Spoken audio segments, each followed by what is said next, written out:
మీరు ఎప్పుడైనా అనుకున్నారా ఎందుకు పురీ జగన్నాథ్ స్వామి రూపం ఇలా ఉంది అని? ఆ రూపం వెనక ఉంది ఒక ప్రేమ, ఒక రహస్యం, ఒక అద్భుతం. ఒడిస్సాలో ఉన్న మహా దివ్యక్షేత్రం జగన్నాథ్ టెంపుల్. అక్కడ ప్రత్యక్షంగా దర్శనమిస్తున్న దేవుడు భక్తుల కోసం ఎప్పుడూ ఎదురుచూస్తున్నాడు. ప్రతి సంవత్సరం జగమంతా చూస్తుంది ఒక మహా అద్భుతం. అదే రథయాత్ర. లక్షల మంది భక్తులు ఒక చిన్న దర్శనం కోసం స్వామి రథన్ని తన చేతులతో లాగుతారు.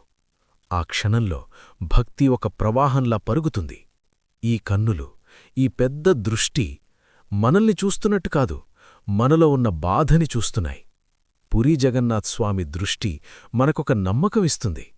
నేనిక్కడే ఉన్నా అని. పురాణాలు చెప్తున్నాయి, ఈ రూపం వెనక ఉంది ఒక ప్రేమ కథ.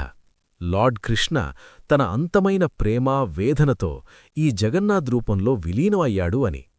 ప్రేమకి రూపం ఇదే, భక్తికి అర్థం ఇదే. టెంపుల్లో జరిగే కొన్ని రహస్యాలు మనకి కనపడవు, కాని అనిపిస్తాయి. రాత్రి అంధకారంలో దీపాల మధ్య దేవుని శక్తి మరలా పుట్టుకుంటుంది అని నమ్మకం. ఈ క్షేత్రంలో ప్రసాదం ఒక భోజనం కాదు, అది స్వామి వరం. అందరూ కలిసి తినడం, భేదం లేకుండా జీవించడం, అదే జగన్నాథ్ మార్గం.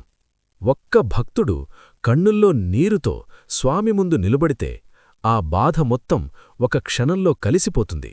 ఎందుకంటే అక్కడుంది దేవుడు కాదు, ఒక ప్రేమ, ఒక రక్షణ. జీవితంలో ఎంత కష్టమొచ్చినా ఒక్కసారి మనస్సుతో పిలవండి. పురీ జగన్నాథ్ స్వామి మీ పక్కనే ఉంటాడు, మీ మార్గం చూపిస్తాడు. ఈ స్టోరీ నచ్చితే లైక్ చేయండి, షేర్ చేయండి, సబ్స్క్రైబ్ చేయండి. ఇలాంటి స్టోరీస్ కోసం కామెంట్ చేయండి. థాంక్యూ.